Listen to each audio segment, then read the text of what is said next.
warahmatullahi wabarakatuh. Perkenalkan, nama saya Farah Kurnia, NIM 2323028. Saya di sini ingin menyampaikan materi tentang paragraf sebagai pelengkap ujian akhir semester matkul bahasa Indonesia. Yang pertama adalah definisi paragraf. Definisi paragraf adalah kumpulan dari kalimat yang berisi tentang satu ide pokok atau gagasan.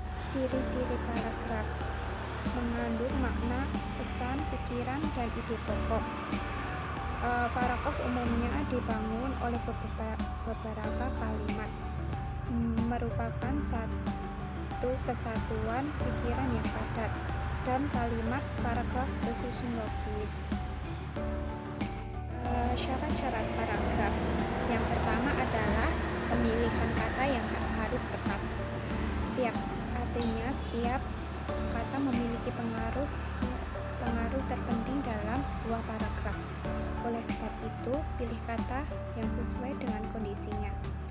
Dan yang kedua adalah hubungan kalimat harus logis. Artinya, informasi yang diberikan harus fokus pada topik yang dibicarakan. Dan yang ketiga adalah kekompakan hubungan antara kalimat. Artinya, dalam sebuah paragraf tidak boleh berdiri sendiri, harus memiliki keterkaitannya antara satu dengan yang lainnya. Yang keempat, yaitu tentang struktur paragraf memiliki 4 komponen, yaitu pertama, kalimat pembuka atau kalimat topik. Kalimat pembuka adalah kalimat pertama dalam paragraf yang berfungsi untuk memperkenalkan ide pokok yang akan dibahas.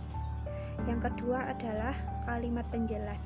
Kalimat penjelas adalah kalimat paragraf yang berisi beberapa kalimat yang berfungsi untuk menjelaskan dan mengembangkan ide pokok yang telah diperkenalkan. Dan yang ketiga adalah transisi. Transisi adalah frase yang digunakan untuk menghubungkan antara kalimat dalam paragraf. Dan yang terakhir adalah penutup. Penutup adalah kalimat terakhir dalam paragraf yang memberikan kesimpulan. Yang kelima adalah tentang jenis-jenis paragraf. Salah satunya adalah paragraf naratif, yaitu jenis paragraf yang menampilkan peristiwa secara kronologis. Dan yang kedua adalah paragraf deskriptif, jenis paragraf yang menggambarkan objek dalam teks dengan lengkap dan jelas, sehingga pembaca mendapatkan gambaran objek yang nyata.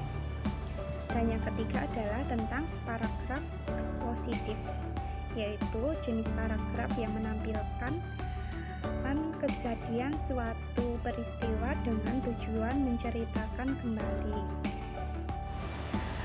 Yang keenam adalah tentang fungsi paragraf. Fungsi paragraf salah satunya adalah untuk memudahkan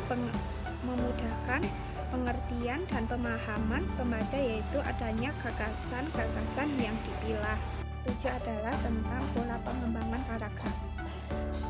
Pola pengembangan paragraf salah satunya adalah ada perbandingan, pertanyaan, sebab akibat, contoh, perulangan, dan definisi. Sekian materi yang saya sampaikan. Mohon maaf bila ada kesalahan kata maupun ucapan.